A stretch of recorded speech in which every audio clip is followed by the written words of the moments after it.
There are rumors that have come up to the Hill of a secretive project within the Department of Defense. I've been in a Twitter war. All of the 7 mountains of society to be taken over. Those people in the teachers' unions are Marxist, cultural Marxists, often gay. We're trying to recruit you to tuck your penis. If you believe in evolution, why don't you just kill people? I'm like, well then let's go fight. I'll just kick his ass. How's that?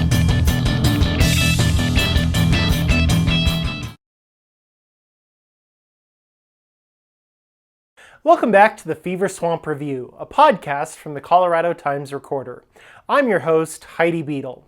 And last week, I went deep into the heart of the Fever Swamp, looking at some apex predators of the Fever Swamp ecosystem as I attended 2 separate protests here in Colorado, one in Grand Junction and one in Colorado Springs.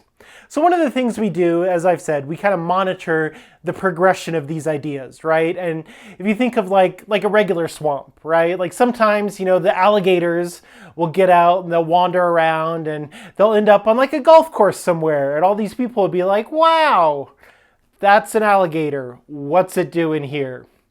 And such is the case this week when we had Jared Taylor and Steve Bannon come to the Centennial State to give speeches that were met with condemnation and protests from local chapters of the Colorado Springs Democratic Socialists of America. And stop me if you've heard this one before, right? But there's this obviously very controversial speaker, you know, folks on the left say, wow, that's very racist. And then folks on the right automatically say, that's not racist. You just call everyone a Nazi, like, and on and on and on, right? Same thing here today. Same thing that happened in 2016. Same thing that's been happening for decades and decades, right? There's nothing new under the sun. So before we get into talking about kind of the protests and everything that's been going on, I want to address, there was a recent editorial in the Colorado Springs Gazette in advance of Steve Bannon's speech here in Colorado Springs. It was an editorial from Rachel Stovall, who is, prominent conservative. She ran for House District 17 a couple years back, and she's been very involved in conservative politics, and she's written many editorials and stuff for the Gazette, and she does some other media stuff and things like that. So, but Stovall kind of wrote a piece responding to some of the online posts about this Steve Bannon appearance in Colorado Springs and kind of pushing back, like, you know, pointing out that he's not really a white supremacist and this is hyperbole and all of these things, which I disagree with, and we'll talk about why. But one thing that I did agree with in Stovall's piece, right? She pointed out that VDARE, which tried to have a conference here in Colorado Springs, but that was stopped after outcries from certain local activists. But she pointed out that VDARE was in fact a white nationalist group, right? And so that's kind of interesting, right? To see someone on the right kind of point out, like, not just completely deny racism and white nationalist organizing, but to kind of clearly identify an organization, and by proxy, its affiliates and associates as part of a white nationalist, movement, ideology, that sort of thing. So, what we're arguing about now, I think, is like, well, who really is a white nationalist? And if you're willing to concede that there are white nationalist groups, like VDARE, then maybe we should talk about some of the prominent people here in Colorado who are associated with VDARE. And some of the prominent people here in Colorado who are associated with Jared Taylor. So, today, we're going to take a look at these folks, and we'll start off with my trip last Thursday to Grand Junction, Colorado.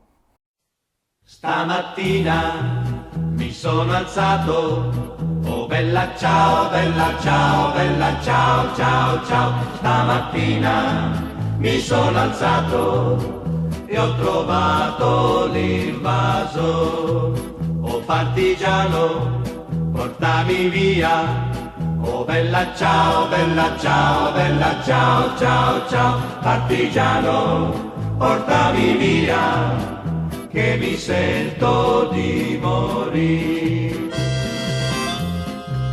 E se io muoio da partigiano, oh bella ciao, bella ciao, bella ciao, ciao, ciao, e se muoio da partigiano, tu mi devi seppellire e seppellire lassù in montagna. Oh bella ciao, bella ciao, bella ciao, ciao, ciao, seppellire lassù in montagna sotto l'ombra di un bel fior.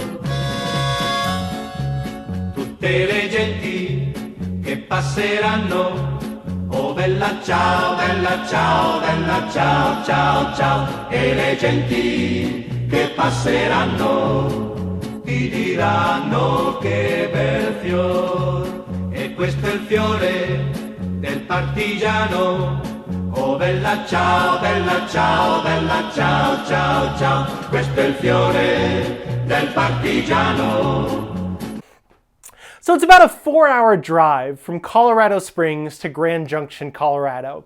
It's out there on the western slope, and it's a wonderful drive through, the Rocky Mountains. You go through the Eisenhower Tunnel, and then you come out, onto the western slope. And a lot of people say of eastern Colorado that it's really just western Kansas. Well, western Colorado is really just sort of eastern Utah.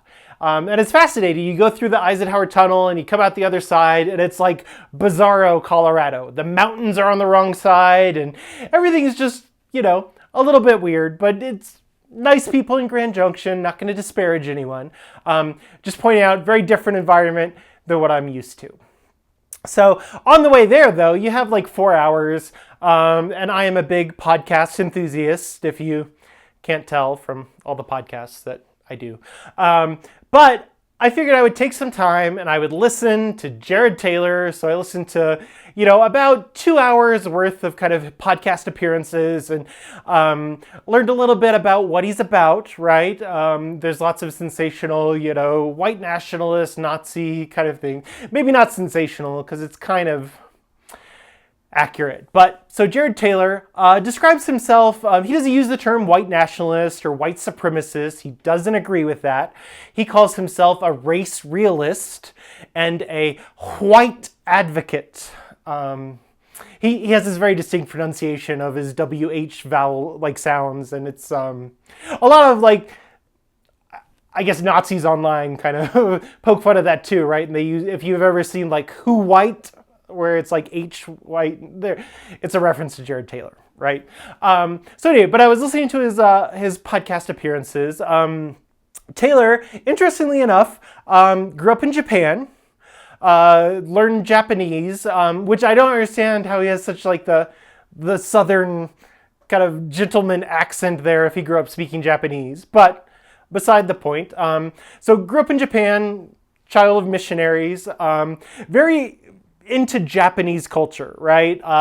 Very complimentary of, the East Asian peoples, at least. I have to say, the weebs, they're not beating the allegations here, right?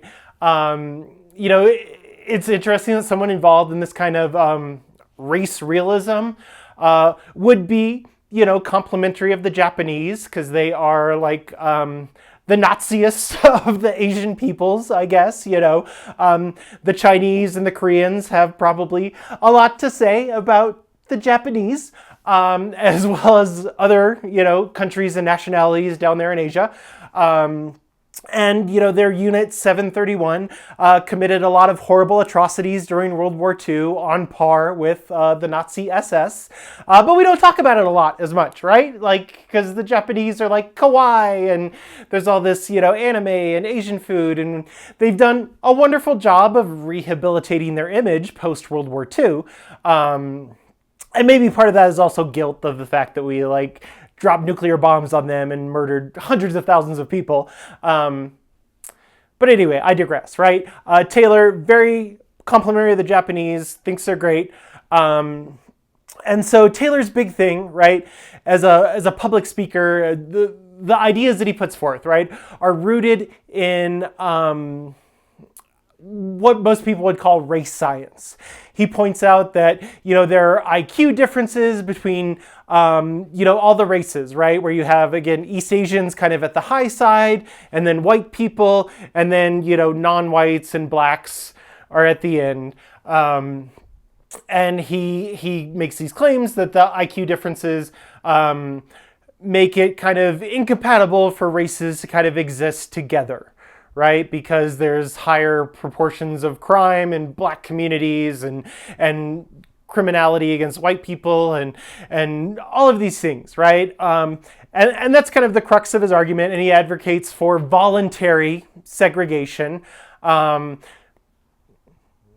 We'll talk about that here in a little bit. But, a lot of people push back on this, right? Race science is not something new. It's been going on, since racism started. The practice of phrenology, ever since people were like measuring skulls with calipers and diagnosing runaway slaves with drapetomania, people have been talking about race science, right? And people have also been critiquing it and debunking it. And this idea that there's some kind of genetic or racial component to intelligence and IQ has been questioned. The guy who funded the Human Genome Project, because Dr. Watson, the Watson and Crick, the DNA guy, right, in 2007 made some statements about race science, right? Talking about these things, and the human genome guy came out and said, look, there's no link, there's no genetic link between race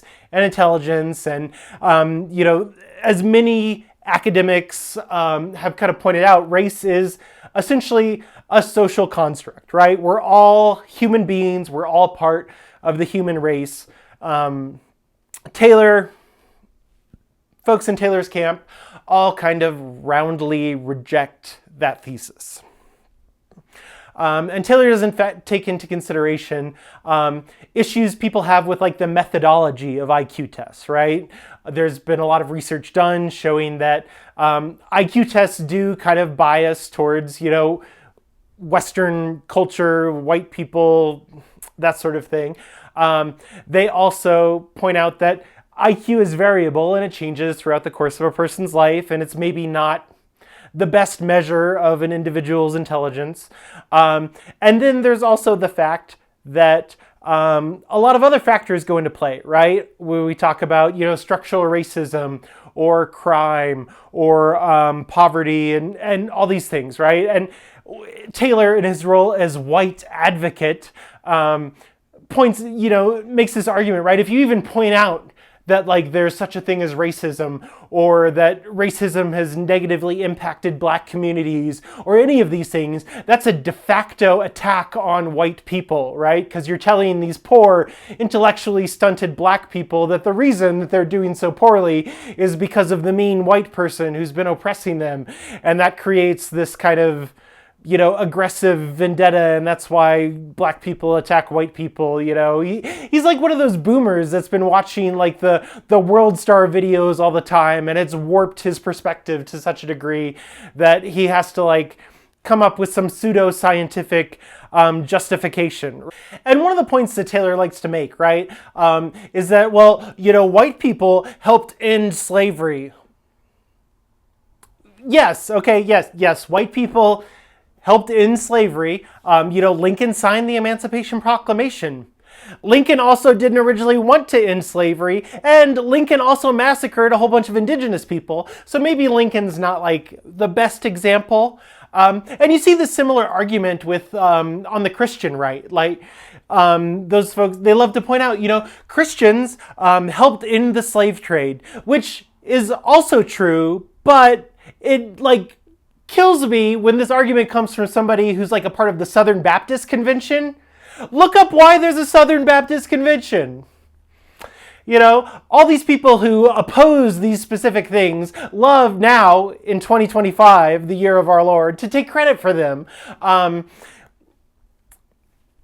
it's kind of a frustrating rhetorical practice that a lot of these folks engage in. So that's kind of Taylor's whole shtick, right? And Taylor is, I will give him credit, he's nonviolent, he's not calling for extermination, he's very calm and reserved, and that's one of the drawing points, right? Like, you can't get mad at this sweet old man, Southern gentleman. He's just talking about white people, but one of the things Taylor says, right? The problem with Africa is that there's so many Africans in it. Well, the problem with Taylor is Taylor's audience, right? Taylor may be this calm, cool, collected guy, but, Race War 1488 in the group chat on his live stream, not so much, And Taylor's ideas are lauded by all kinds of people on the dissident right, or the racist right, or Nazis, right? Like what people would call them. Folks like Richard Spencer, the guys behind the Traditionalist Worker Party and Identity Europa and Patriot Front, these guys all big fans of Jared Taylor. One of the people that was in Grand Junction with Taylor during his speech was Jason Lee Van Dyke. Now, you might remember Jason Lee Van Dyke. He got his start in kind of national infamy as he was the lawyer for the Proud Boys. And again, certain activist group that I was involved in might have gotten a cease and desist letter from Mr. Van Dyke after we doxed the Proud Boys in Colorado. So we go way back. Currently, Van Dyke represents Patriot Front.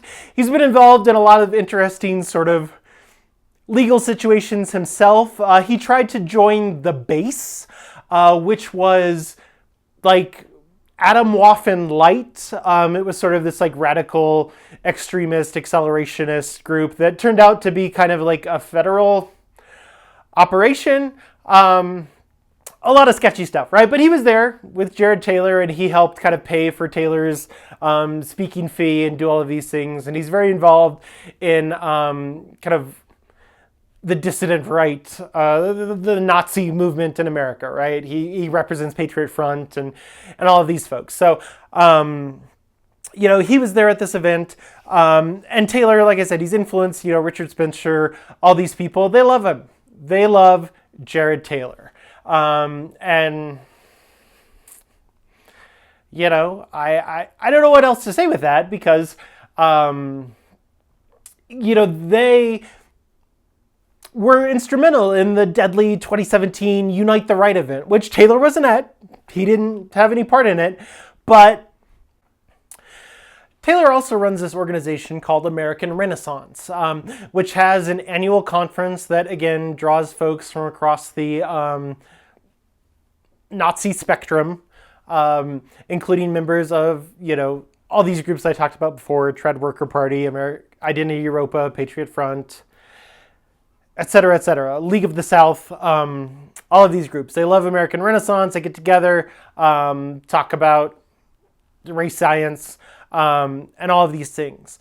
And they have various speakers. And this is where kind of the interesting Colorado GOP connection comes in. One of the speakers in the last couple of years was Michelle Malkin. Now, if you're not familiar with Michelle Malkin, she was media kind of commentator sort of person. She has recently retired from journalism and is no longer a public figure. And part of that maybe is because of the stigma attached to her and all of this stuff. But Malkin, she's a writer, she's a columnist, and she was kind of like a podcast personality there for a while.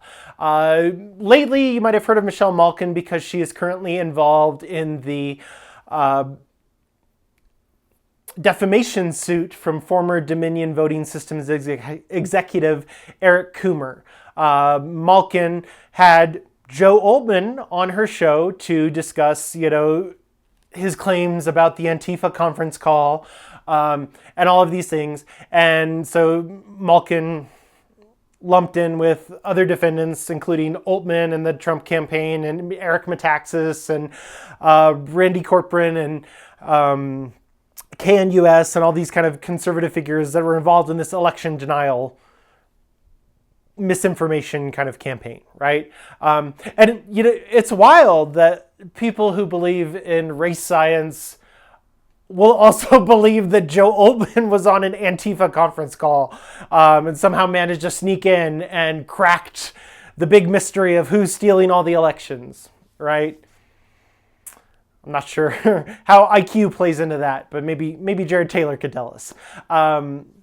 So Malkin's involved in that. Malkin also very close ties with all kinds of other members of the Republican Party, including Laurel Eimer.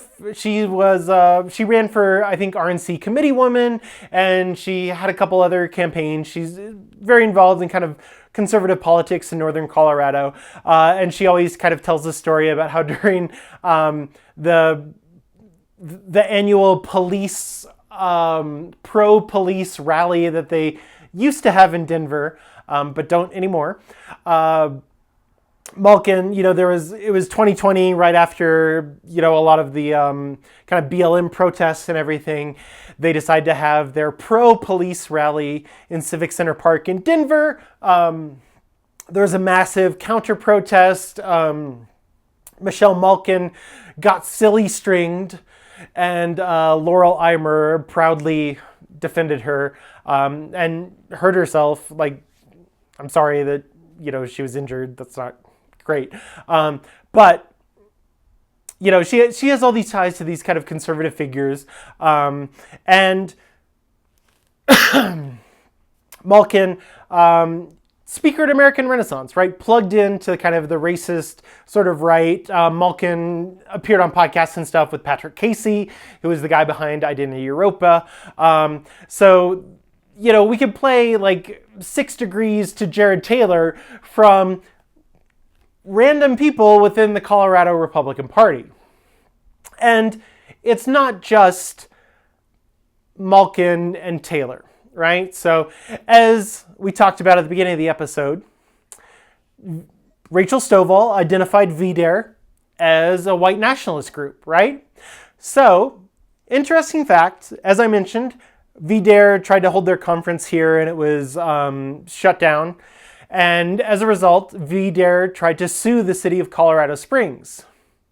The lawyer who represented VDARE in that suit was none other than Colorado RNC committeeman Randy Corcoran.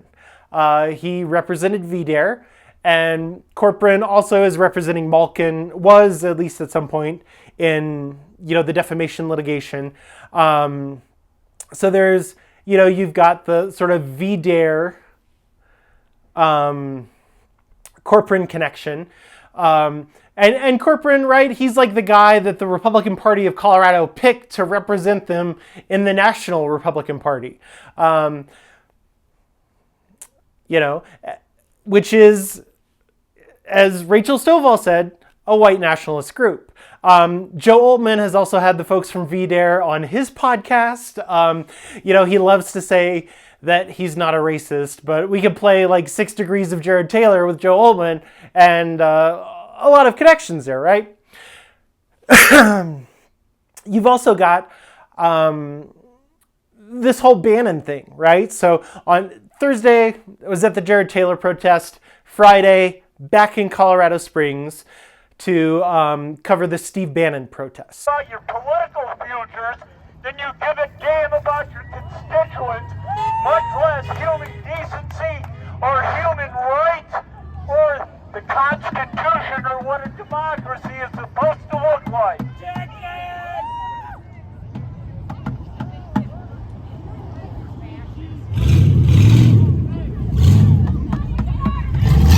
Oh, fascist! Party of thieves! You are a party of thieves! And, the the whole argument that folks are making, that a lot of the Republicans at the event were making, was that, it's ridiculous. Steve Bannon's not racist. He's not a Nazi. Stovall said he's an economic nationalist, but that's not entirely accurate.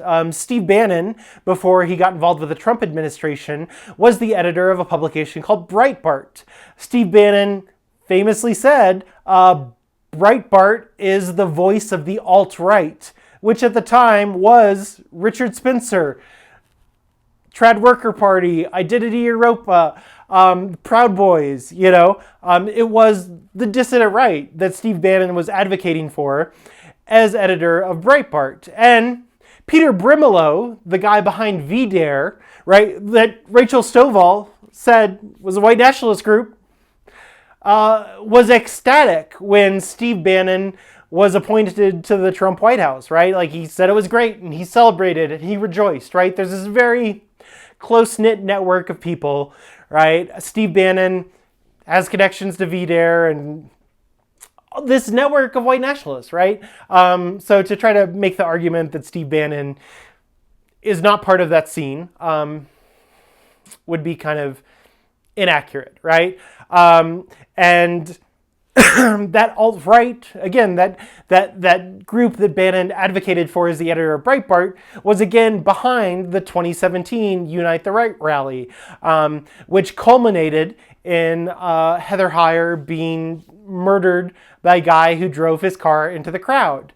And weirdly enough, we had kind of echoes of that at this Steve Bannon rally. There were 2 incidents of cars like bumping protesters. No one was seriously injured, and according to CSPD, as far as I know, no one has been charged with any crime. But it was kind of a chaotic scene. So here's some clips of that.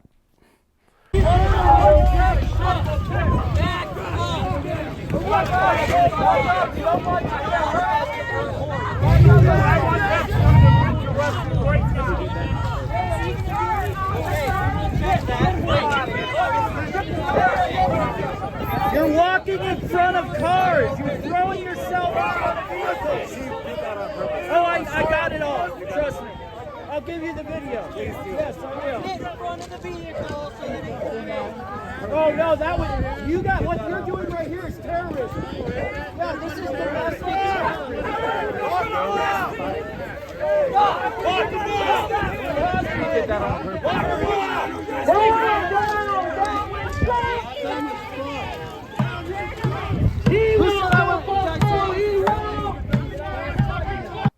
So the connections between Steve Bannon, VDare, Jared Taylor, and the Republican Party, they are out there. And these Republicans are not...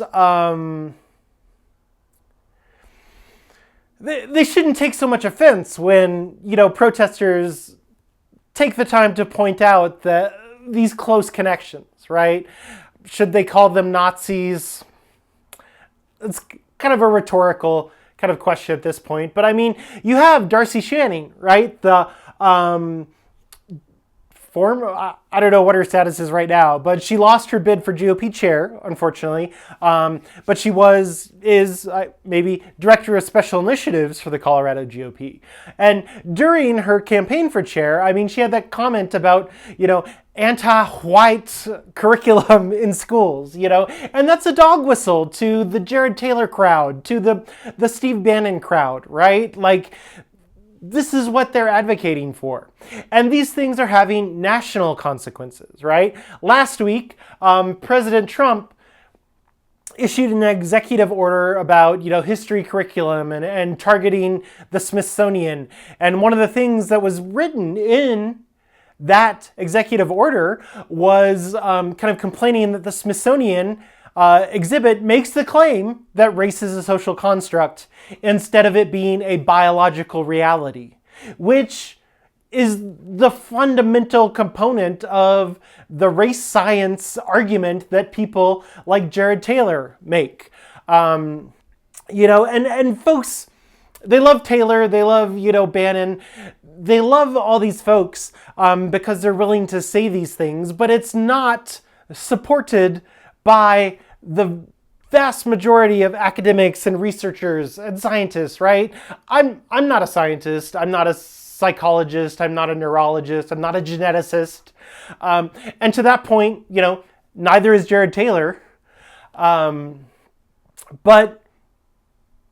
these things are bad, right? Like, they're just bad arguments used to go after certain demographic groups that these people don't like. And you can see research and scientific things be used in this manner in all kinds of cases, right? Like, take it from me, a transgender person, and my favorite sexologist, Ray Blanchard, people will kind of pick and choose their studies and their arguments for their own political purposes, right? And even though, Taylor is talking about voluntary segregation and all of these things, the ethno-state people like Richard Spencer are not. And the vast majority of his audience is not. And as the protesters point out, these kinds of ideologies, lead to very dark places that we've already been to in our nation's history. One of the more, insightful things that you could say that Taylor said during his address to CMU was, he made this point: if you oppose me and my views, then you oppose the founding fathers and what they stood for up until 1960. And that's broadly accurate, right?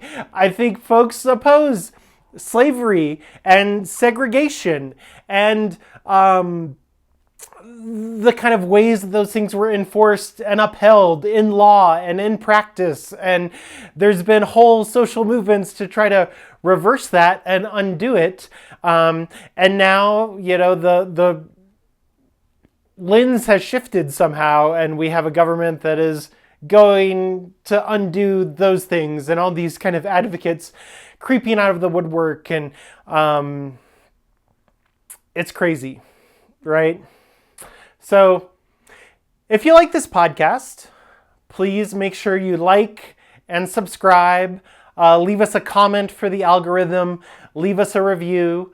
Tell your friends. If you've enjoyed it, keep in mind that the reporting of the Colorado Times Recorder is made possible by the generous donations of viewers like you. So if you're so inclined, go to coloradotimesrecorder.com. Consider making a tax-deductible donation to our nonprofit newsroom, and stay safe out there. Oh, you fascists always lose, I said. Oh, you fascists rather lose, yes, sir. You're bound to lose.